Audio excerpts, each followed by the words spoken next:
The most profitable spot in this entire nightclub is that table over there, the empty one. Nobody's sitting there. No one's spending $1 at it right now. And it will out-earn this entire packed dance floor tonight. Picture it. The velvet rope, the little reserved card, the leather booth catching the light while 500 people sweat and scream 20 feet away.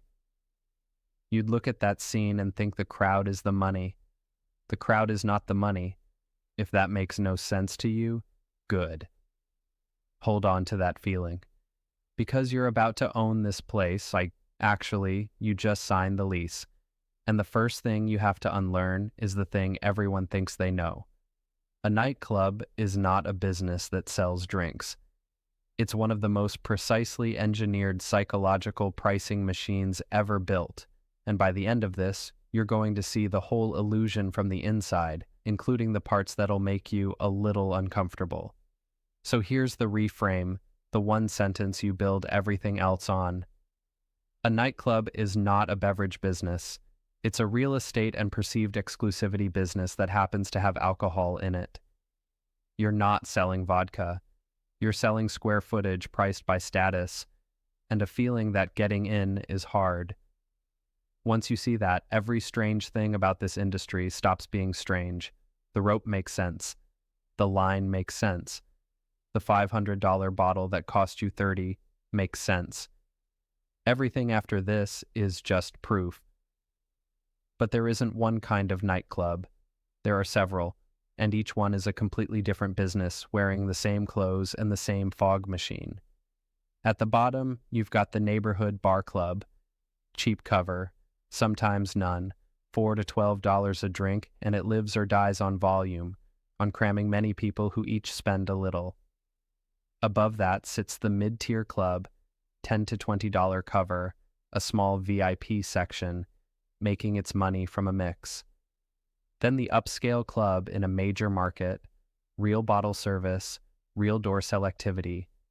Then the top of the pyramid, the destination mega club in Vegas or Miami, celebrity DJ residencies, tables that start at $1,000 and climb into the tens of thousands. And off to the side, the true members club, where you don't pay per night, you pay per year for the right to walk in at all. They look identical in an Instagram photo. Financially, they're not even cousins. They're all making the same bet with different chips. Do you make your money from many people paying a little, or a few people paying a lot? This script lives in that upscale to destination tier, the bottle service world, because that's where the economics get genuinely weird, and that's where the illusion is built with the most care. Now let's talk about what it actually costs to unlock the front door, because the trap here isn't the one you're bracing for. You think the killer is the sound system, or the liquor, or the flashy build. It's not. Opening a real nightclub in most U.S. markets runs somewhere between $250,000 and $2 million, and at the destination tier it goes far higher, $3 to $7 million in a major market, and $5 to $15 million or more for a premium build. Here's the part nobody warns you about. The obvious costs are the smaller ones. Opening liquor inventory, maybe $25,000 to $100,000. The stuff you picture as expensive is almost a rounding error. The real money vanishes into things you can't see and can't post on Instagram. Build-out and construction alone can run $300,000 to $2 million or more. And inside that number is a line item that ends careers, the electrical service upgrade. A serious sound and lighting rig pulls so much power that the building's existing electrical service often physically can't handle it. So, before a single guest arrives, you're paying an electrician to rebuild the club's power supply and paying an HVAC engineer to size a cooling system not for the room, but for the room plus 500 bodies plus the heat thrown off by the lights, a load calculation most first-timers never even think to run. The sound system itself, $75,000 to $500,000 and up. Lighting, $50,000 to $400,000, and then the licensing, which is its own quiet monster. A liquor license can be $5,000 in one state, and in a capped license market where the number of licenses is legally frozen, a transfer can cost $50,000 to $500,000 or more. You're not buying a permit, you're buying a scarce asset off someone who already has one. Add the late hours endorsement, the cabaret or entertainment license some cities require, and music licensing to ASCAP, BMI, and SASAC so you're legally allowed to play the songs. Walk it all out and the all-in capital to unlock the door in a serious market lands somewhere around $1.5 million on the small end and climbs into the millions fast, and you haven't served one drink yet. Here's the catch that turns that entry cost into a trap. Whatever you spend, whether you buy the building or lease it, whether you finance the build-out or pay cash, you've now locked in a fixed cost that has to be paid every single month, regardless of whether a soul walks in. Prime nightlife real estate isn't cheap. Rent typically runs 6 to 10% of sales in this industry, and the cheap location is cheap for a reason. It's off the strip, off the corridor, in the spot where the foot traffic dies at midnight. First-timers get seduced by a lower rent and forget the geographic rule that actually governs this business. A nightclub doesn't draw from a wide radius the way people imagine. Its catchment is brutally narrow. The dense, walkable, already buzzing nightlife district where people are strolling from venue to venue at 11 p.m.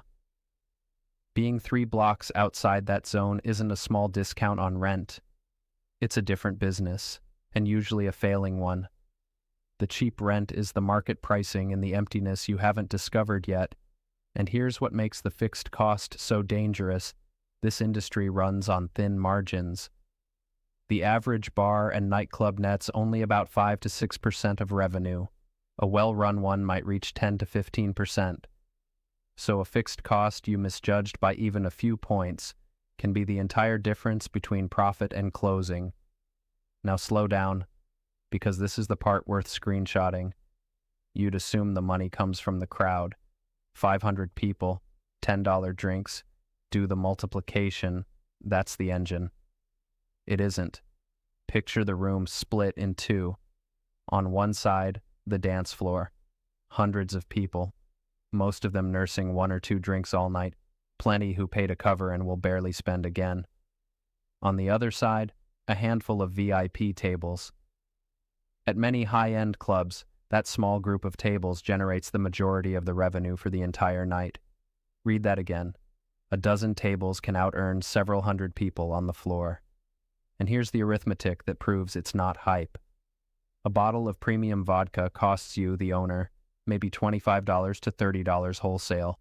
At the bar, poured by the glass, that same bottle might return a few $100s over a night.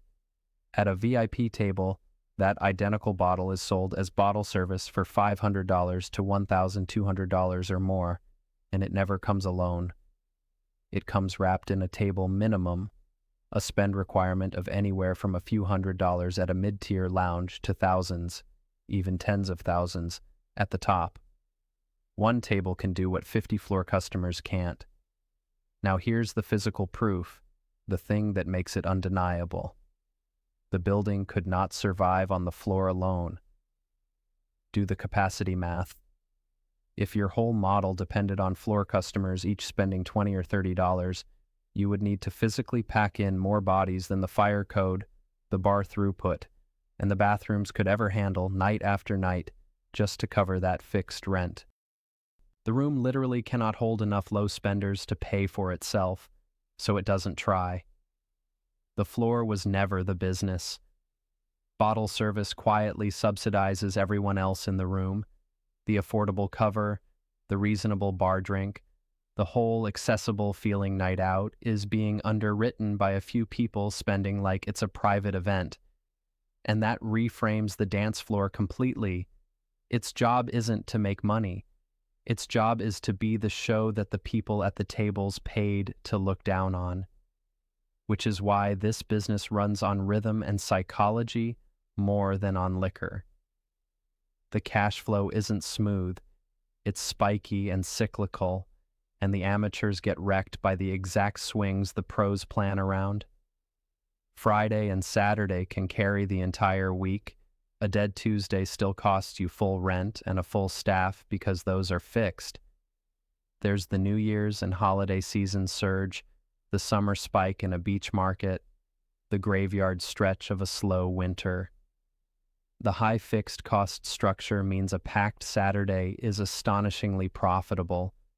Once you've covered the rent, each extra bottle flows through at enormous margin, while the empty weeknight quietly bleeds you. Smart operators fill the dead space, private events, corporate buyouts, day-to-night use of the room. Now the psychology, and this is where it gets a little unsettling. Almost every choice in that room is engineered. The line outside is often theater. A half-full club will still hold people at the door because a visible line is free advertising and a signal of quality. You're not waiting because it's full. You're waiting because your waiting is the product being shown to everyone walking past. The bouncer isn't just checking IDs. He's curating the look of the room, because the crowd is the decor that makes a table feel worth thousands. The rope, the selectivity, the difficulty, all of it leans on a well-documented behavioral truth. We assign more value to things that are hard to get. Getting past that rope delivers a status hit and a sunk cost hit at the same instant. Inside, the design keeps going. The music is loud enough to suppress conversation and nudge consumption. The room is dark, but the bottle tables are lit and paraded to with sparklers, so every eye turns to the spenders. There are no clocks and no windows, so you lose the thread of time and stay. None of it is an accident. Every one of these choices exists to do one thing: make the person at the table feel like the most important human alive, and make everyone else want to become them. But the house does not always win, and if you think it does, the graveyard of this industry will correct you. The lore that most bars and clubs fail within their first 18 months is roughly true. A large share simply don't survive a couple of years, and the reason is almost never bad luck. It's structural. Look at the top of the market. In 2017, the Hakkasan Group and SBE Entertainment were reportedly in talks to combine into a nightlife and hospitality company with an equity value around $1 billion. This was the empire at its peak. Marquee Vegas clubs, celebrity DJ residencies, the whole machine. Yet by 2021, Hakkasan's Las Vegas nightlife venues were sold off to the Tao Group in the wake of a pandemic that shut the doors. That's the tell. A company can look untouchable, full rooms, famous names, billion-dollar valuations, and still be fragile because the entire structure rests on massive fixed costs and on being current, being the hot room right now. When the crowd moves on to the newer venue, or one bad viral night reshapes the reputation, or an external shock empties the room for a season, the rent and the license and the security payroll don't pause. That's the lesson, and it's the whole point.